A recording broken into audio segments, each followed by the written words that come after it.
तो नहीं आई? अरे जल्दी जल्दी चलो बेटा, वेन आ गई है। बाय दादी, बाय बेटा। अरे रिंकी गोलू, थोड़ा जल्दी जल्दी चलो। अरे बच्चों को आराम से जाने दो, गिर पड़ जाएंगे। अरे वेन वालों को पैसे देते हैं ना, वो रुकेंगे ना हमारे बच्चों के वहाँ जाते तक। माँ जी, वेन वाला तो अपने समय में आया है, लेकिन आज हमारे घर के बच्चे ही देरी से तैयार हुए हैं। इसमें बच्चों की क्या गलती है?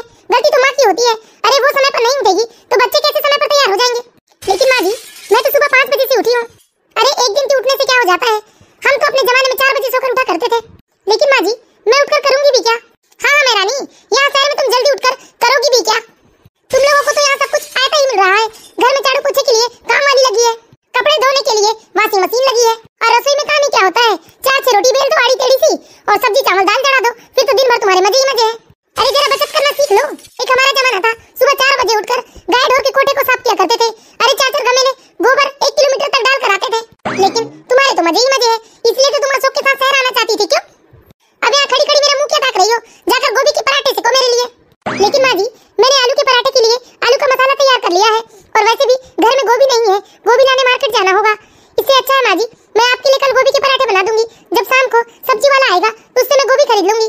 हाय राम मेरी तकदीर, अरे कैसी बहू पल्ले पड़ी है भगवान, जो मेरी पसंद का खाना भी बनाकर नहीं खिला सकती है मुझे। अशोक, ऐसा करो बेटा, छोटे के घर की ना टिकट करवा दो मेरी। अरे मुझे नहीं रहना है यहाँ। क्यों माँ, क्यों नहीं रहना है? अरे क्या हो गया? अरे यहाँ तुम्हारी पत्नी मुझे जरा भी इज्जत नहीं देती है, मेरी बातों को मेरे मुंह के मुंह पर काट देती है। जब मेरी यहाँ इज्जत ही नहीं है तो मैं यहाँ रहकर क्या करूंगी? कटवा दे, मैं अपने छोटे बेटे के घर जाऊंगी बेटा, नहीं रह सकती मैं यहाँ। लेकिन माँ, बात क्या हुई ये तो बताइए।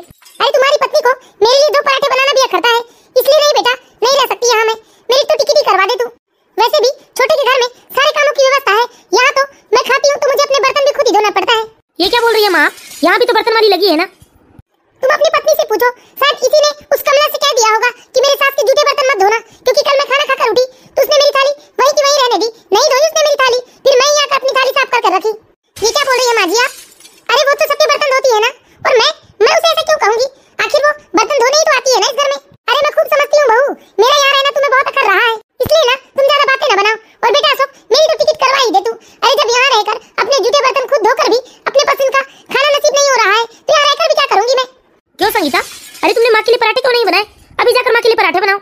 देखिए जी, मैंने माँ जी को पराठे के लिए मना नहीं किया, मैंने तुमसे बस यही कहा कि आलू का मसाला तैयार कर लिया है मैंने, आज आलू के पराठे खा लीजिए, मैं शाम को गोभी के पराठे बना दूंगी।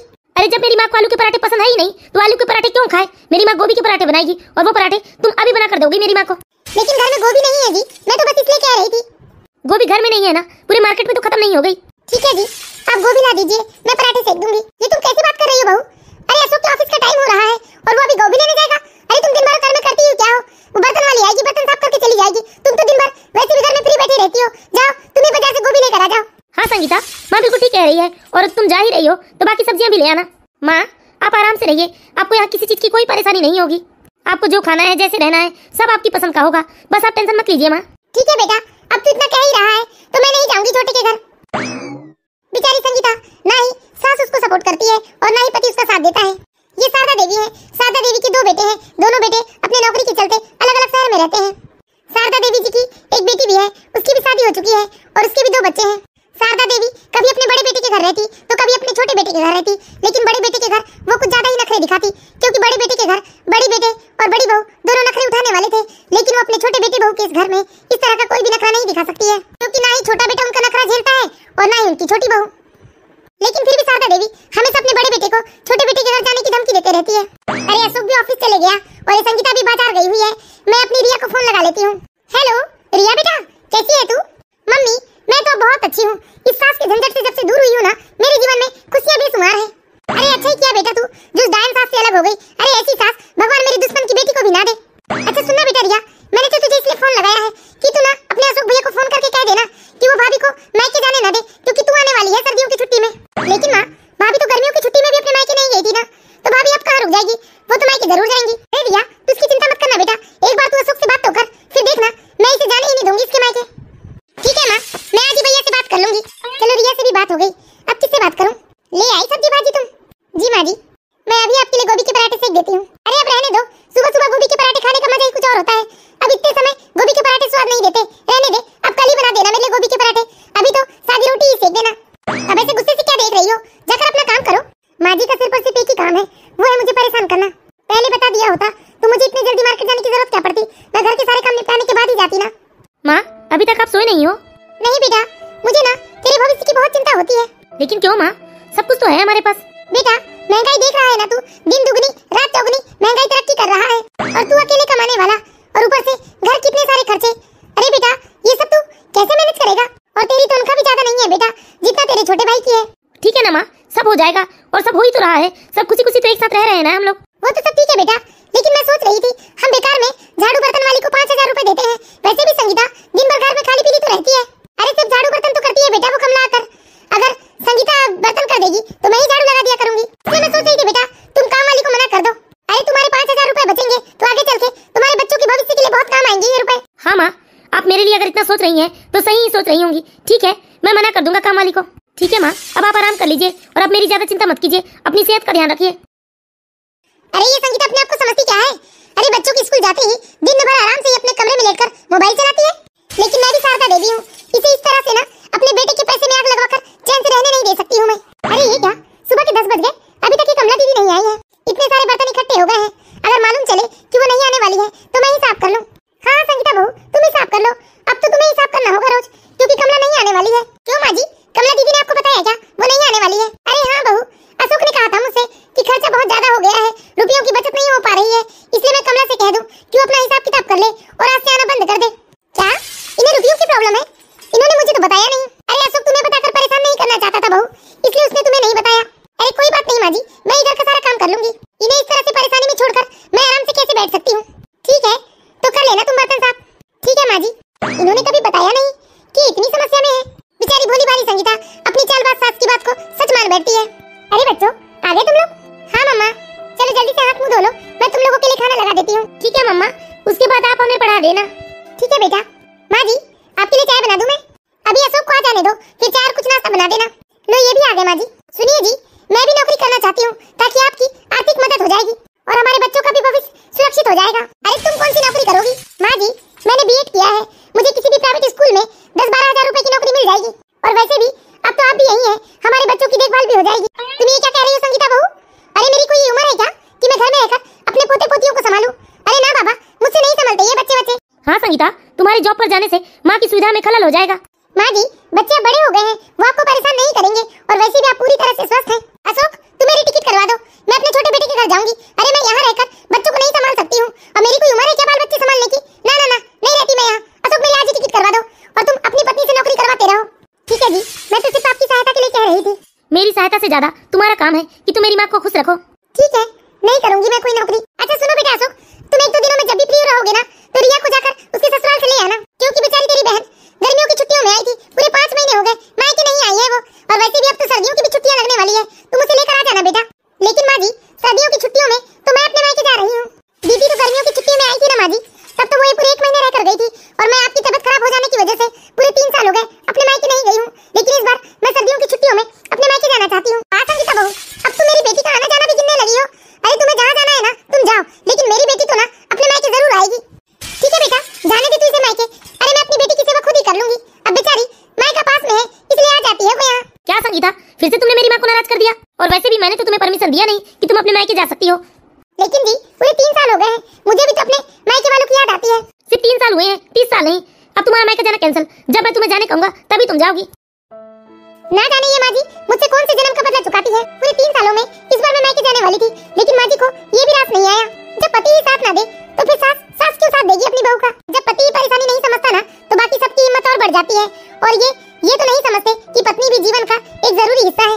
पति और पत्नी का ताउम्र का रिश्ता है, पति और पत्नी को एक दूसरे की सहारे की जरूरत पड़ती है। लेकिन ये कभी इन बातों को नहीं समझते हैं। बेचारी संगीता मन में सोच कर रह जाती है, और 2 दिनों के बाद संगीता की ननद अपने बच्चों को लेकर संगीता के घर आ जाती है। संगीता की ननद अपने छोटे भैया भाभी के घर नहीं जाना चाहती है, क्योंकि छोटे भैया भाभी के घर तो संगीता और उसकी माँ की मनमानी नहीं चल पाती है। उन लोगों की सारी मनमानी तो सिर्फ और सिर्फ संगीता के घर पर चलती है। अरे रिया बेटा, आ गई तुम? हाँ मम्मी। अरे यारू, तुम तो बहुत बड़ी हो गई हो। हाँ नानी जी, अब तो मैं बड़ी हो गई हूँ। इतने दिनों बाद तुम्हें देख रही हूँ रिया। अरे आज तुम्हें देखकर तो ऐसा लग रहा है जैसे मेरे जीवन के सारे दुख तकलीफ खत्म हो गए हैं। क्या मम्मी, अभी 5 महीने पहले ही तो आई थी मैं, और पूरे 1 महीने रहकर गई थी। माँ हूँ ना बेटा, 5 महीने भी 5 साल के बराबर लगते हैं मुझे। चल बैठ यहाँ, अभी तेरी भाभी को आवाज लगाती हूँ। संगीता, देखो मेरी रिया बेटी आ गई है, जल्दी से चाय पानी लेकर आओ। अच्छा ये बताओ बेटा, कितने दिनों की छुट्टी मिली है? छुट्टी का क्या है माँ, वो तो बस 1 हफ्ते की है, लेकिन मैं फिर भी पूरे मैं 20 दिन रहकर जाऊंगी, मैंने इनसे बात कर ली है। हाँ भाई 15-20 दिन तो बनता है। प्रणाम दीदी। और कैसी हैं भाभी आप? मैं तो ठीक हूँ, आप सब कैसे हैं? लीजिए दीदी पानी पी लीजिए। अरे सिर्फ पानी से काम नहीं चलेगा भाभी, बहुत जोरों की भूख लगी है मुझे तो। अरे हाँ बेटा क्या खाना है बता तो सही, अभी बना देगी तेरी भाभी। अच्छा मैं शाम को घर आता हूँ, मुझे ऑफिस में एक जरूरी काम है। हाँ ठीक है भैया। ठीक है दीदी मैं आपके लिए कुछ बना देती हूँ। अरे सुनिए भाभी। हाँ दीदी। भाभी मुझे ना पनीर चिली खाने का बड़ा मन कर रहा है। दीदी घर में तो पनीर नहीं है। मम्मी मुझे तो मंचूरियन खाना है। सुना नहीं क्या बहू? अरे मेरी बेटी और नातन को जो खाना है वो बना दो जाकर। जी माँ जी मैं बना तो दूंगी, लेकिन घर में पनीर नहीं है और मंचूरियन के लिए भी कॉर्नफ्लावर तो बाजार से ही लाना होगा ना। दीदी आप प्लीज स्कूटी से जाकर ये पास वाली दुकान से ये सामान ला लीजिए ना, तब तक मैं सारी सब्जियां काट कर रखती हूँ और सारी तैयारियां भी कर लेती हूँ, और मुझे बहुत सारे बर्तन भी तो धोना है। अरे ये क्या संगीता बहू, इतनी कामचोर होती जा रही हो तुम, अपनी ननद से सामान लाने को कह रही हो। अरे तुम्हें फटाफट जाओ और सारा सामान लेकर आओ। तुम्हें इतनी भी समझ नहीं है कि तुम्हारी ननद इतने दूर से थकी हारी आ रही है और तुम उसे ही बाजार भेजने की बात कर रही हो। रहने दीजिए भाभी, अगर आपको नहीं बनाना है तो मत बनाइए, बेकार में मेरी वजह से घर में कलेश हो ये मुझे अच्छा नहीं लगता। अरे तू क्यों अपना मन छोटा करती है बेटा, कैसे नहीं बनाएगी? अरे इतने दिनों में आई हो तुम, और तुम्हारी भाभी क्या तुम्हें तुम्हारी पसंद का खाना भी बनाकर नहीं खिला सकती है? हे भगवान, यदि मैं कुछ बोलूंगी तो सच में घर में कलेश हो जाएगा, उससे तो अच्छा है कि मैं ही ले आती हूँ। ठीक है माँ जी मैं ही ले आती हूँ।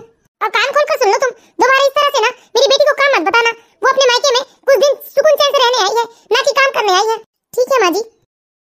और ये बेटा तुझे मायके में आने के बाद ना अपनी इच्छाओं को मानने की जरूरत नहीं है, जो मन करता है वो खाओ, जहाँ मन करे वहाँ घूमो।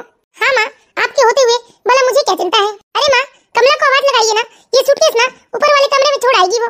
अरे कमला अब नहीं आती है।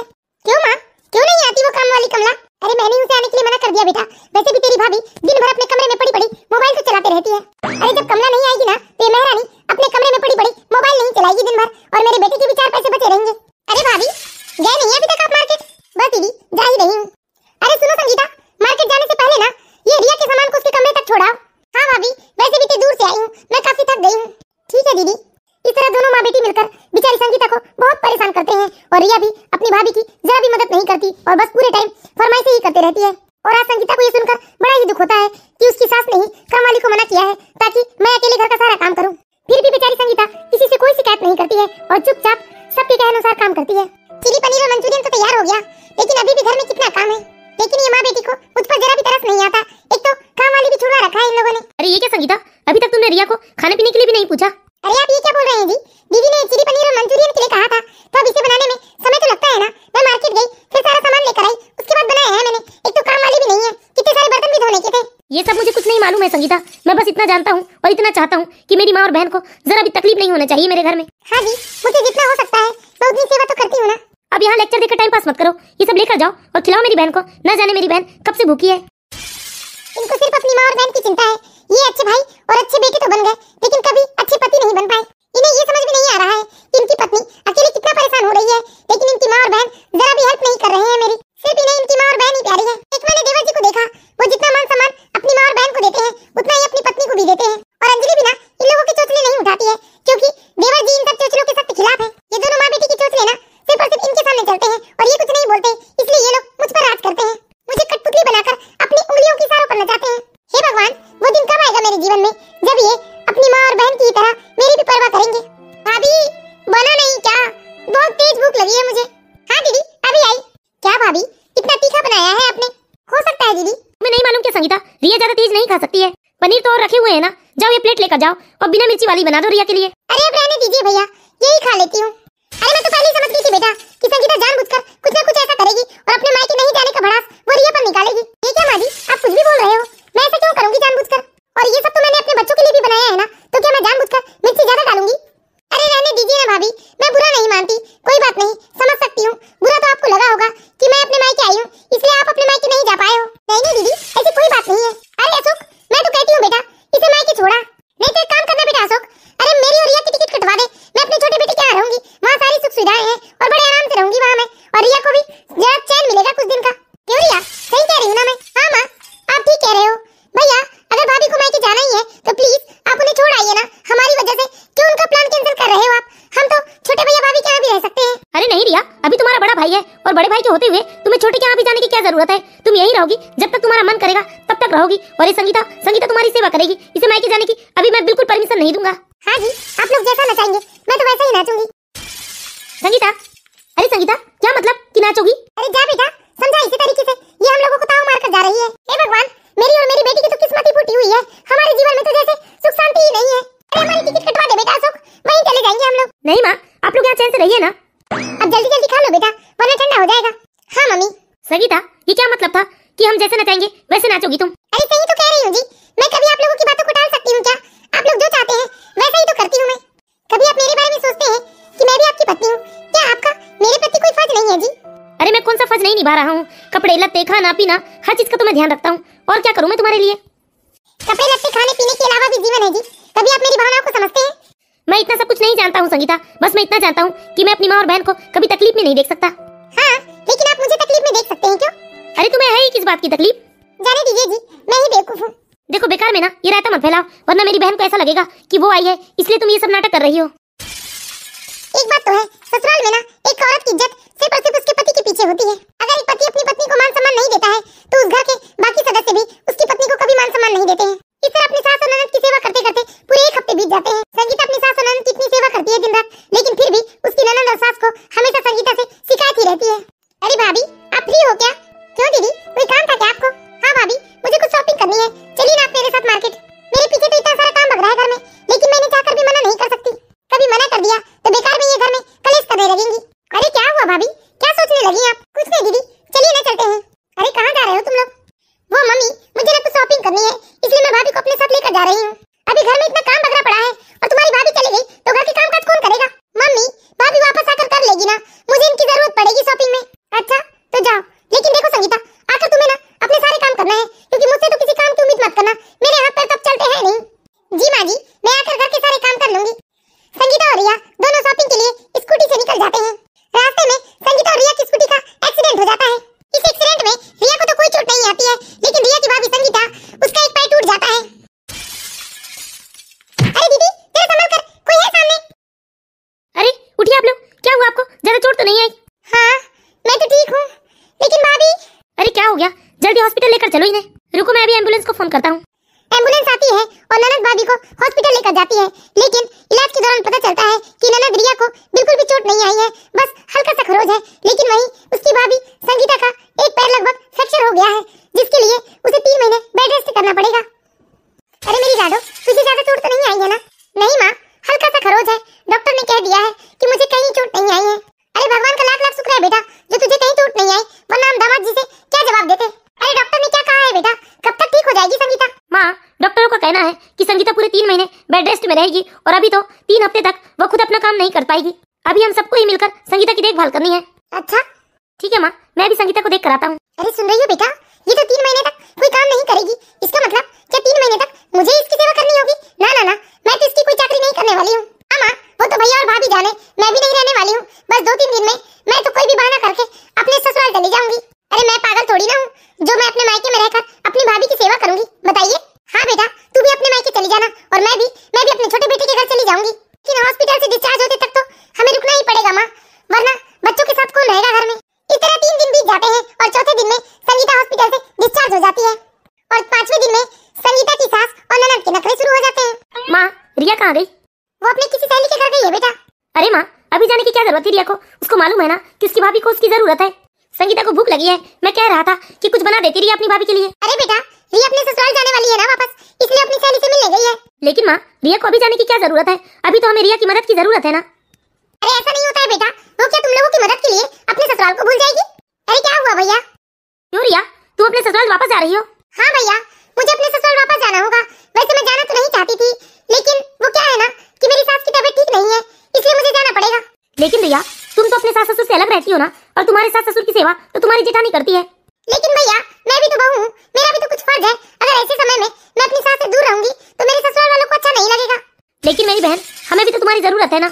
अभी एक तो तुम्हारी भाभी बिस्तर से उठ नहीं सकती है, और फिर बच्चों को कौन संभालेगा? समय समय पर खाना बनाकर कौन देगा उन्हें? और वैसे भी तुम तो इस बार पूरे 1 महीने के लिए आई थी ना, लेकिन अभी तो तुम्हें 7 ही दिन हुए हैं। क्या करे भैया, मजबूरी है, जाना पड़ेगा। अरे नहीं रिया, बस 3-4 दिन और रुक जाओ, जब तक मैं खाना बनाने वाली की व्यवस्था कर लूंगा। रिया, जब तक मुझे खाना बनाने वाली नहीं मिल जाती है तब तक रुक जाओ मेरी बहन। कम से कम अपनी भाभी को 2 टाइम का खाना बनाकर तो दोगी, और बच्चों को भी घर का खाना नसीब हो जाएगा। सॉरी भैया, मैं मजबूर हूँ, मुझे अपने मायके से ज्यादा ससुराल के बारे में सोचना चाहिए, क्योंकि शादी के बाद एक लड़की का सही घर तो उसका ससुराल ही होता है।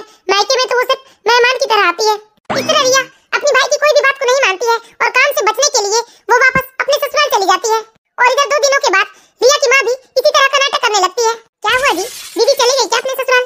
हाँ संगीता, चली गई रिया। रिया को रोकने की बहुत कोशिश की संगीता कि कुछ दिन और रुक जाए जब तक हमें खाना बनाने वाली नहीं मिल जाती है, लेकिन संगीता मेरी बात नहीं मानी। ठीक है ना जी, उन्हें भी तो अपना ससुराल संभालना है। अरे बेटा मेरी टिकट कटवा दे, मुझे छोटे के घर जाना है। क्या? हाँ बेटा, मैं भी कुछ दिन ना छोटे बेटे बहू के साथ रह लेती हूँ। वैसे भी छोटी बहू बहुत दिन से बुला रही है मुझे। यहाँ तो बड़ी बहू मेरी सेवा करने से रही और मुझसे ना ये बहू की चाकरी तो नहीं हो पाएगी, इसलिए बेटा मैं ना छोटे बेटे बहू के पास जाना चाहती हूँ। अरे माँ, कम से कम आप तो समझने की कोशिश कीजिए, खाना बनाने वाली की भी व्यवस्था हो गई है, बस 2 दिन में आ जाएगी वो। आप यहाँ रहेंगी तो बच्चों की भी देखभाल हो जाएगी और घर में भी जो घरेलू सहायिका आएगी माँ, उस पर भी तो ध्यान देना पड़ेगा। अरे काम सही से हो रहा है या नहीं, खाने में क्या बनेगा, रसोई में कौन सा सामान कहाँ रखा है, ये सब तो उसे बताना ही होगा ना माँ, इसलिए कुछ दिन रुक जाइए आप। अरे बेटा तू मेरी टिकट बनवा रहा या मैं छोटे को फोन करके बुला लूं?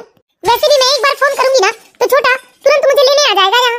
भैया अरे देखो मैंने नाम लिया और छोटा मुझे लेने आ गया। रुको बेटा मैं अभी अपनी सारी पैकिंग कर लेती हूँ। भाभी कैसी हैं आप? बस ठीक हूँ भैया। देख लिया ना भैया आपने, अरे भाभी की ऐसी हालत में भी माँ कह रही है कि मैं उन्हें अपने साथ लेकर जाऊं, और बहन भी पहले ही जिम्मेदारियों से बचने के लिए अपने ससुराल निकल गई। अरे जिस भाभी ने पिछले 7 सालों से पूरे परिवार को संभाला है, आज सब मिलकर उन्हें नहीं संभाल पा रहे हैं। हमारी माँ इतनी भी लाचार नहीं है भैया कि वो बच्चों की देखभाल नहीं कर सकती है। हमारी माँ तो इतनी चंगी बली है भैया कि हर साल माँ काशी मथुरा वृंदावन की यात्रा पर जाती है। और इतना ही नहीं भैया, माँ तो रिश्तेदार और आस पड़ोस में हर कार्यक्रम में जाती है, और माँ तो बाहर का खाना भी बड़े मजे से खाती है। भैया आज मैं आपसे एक बात कहना चाहता हूँ, आपने आज तक भैया माता पिता और भाई बहन को अपने परिवार से ऊपर रखा है, लेकिन आज वही भाई बहन और माता पिता आपके बच्चे और पत्नी को नहीं संभाल सक रहे हैं। आपने हमेशा भैया भाभी को अपनी हर बात मानने के लिए मजबूर किया है। आपने हमेशा माँ की गलत बातों को भी तवज्जो दिया है। आज जब आपकी पत्नी और बच्चों को मदद की जरूरत है तो आज सब साथ छोड़कर जा रहे हैं भैया। अगर आप ऐसा ही करते रहे तो भविष्य में आपकी शादीशुदा जिंदगी बहुत मुश्किल में आ सकती है। देखिए भैया, आप रिश्तों में ना बैलेंस बनाकर चलिए। मैं ये नहीं कहता कि आप माँ का सम्मान ना करें, लेकिन आप भाभी को भी तो उतना ही मान सम्मान देना। देखिए भैया, अभी आपकी जिम्मेदारी है कि आप भाभी की किस तरह से सेवा करते हैं। चलो बेटा मैं तैयार हो गई हूँ। देखिए माँ, मैं आपको यहाँ लेने नहीं बल्कि भाभी का हालचाल पूछने आया था। देखिए भैया, किसी से शिकायत करने का कोई फायदा नहीं है। बस मैं आपसे इतना कहना चाहता हूँ कि आप अपनी माँ और पत्नी में संतुलन बनाकर रखिए, दोनों को आप उनके हिस्से का प्यार दीजिए। ठीक है भाभी, मैं चलता हूँ, आप अपना ख्याल रखिए। चलिए माँ। संगीता, तुम्हें चिंता करने की कोई जरूरत नहीं है। कोई नहीं भी है ना तो मैं तुम्हें और अपने बच्चों को अच्छी तरीके से संभाल सकता हूँ। मैं चाहे तो ऑफिस 1 महीने की छुट्टी ले लूंगा संगीता, लेकिन मैं तुम्हारी देखभाल में कोई कमी नहीं छोड़ूंगा, और हो सके तो मेरे बुरे व्यवहार के लिए मुझे माफ कर देना संगीता। अरे आप माफी क्यों मांगते हो? मेरे लिए तो यही बहुत बड़ी बात है कि आपकी नजरों में आज मेरी कोई अहमियत है। एक बात कहूँ जी मैं आपसे, अगर एक पत्नी को उसके पति का साथ मिल जाता है ना तो उसकी पत्नी खुशी खुशी सारी दुनिया से लड़ लेती है। हाँ संगीता, मुझे माफ कर देना। मैं आशा करती हूँ दोस्तों आप लोगों को हमारी ये कहानी जरूर पसंद आई होगी।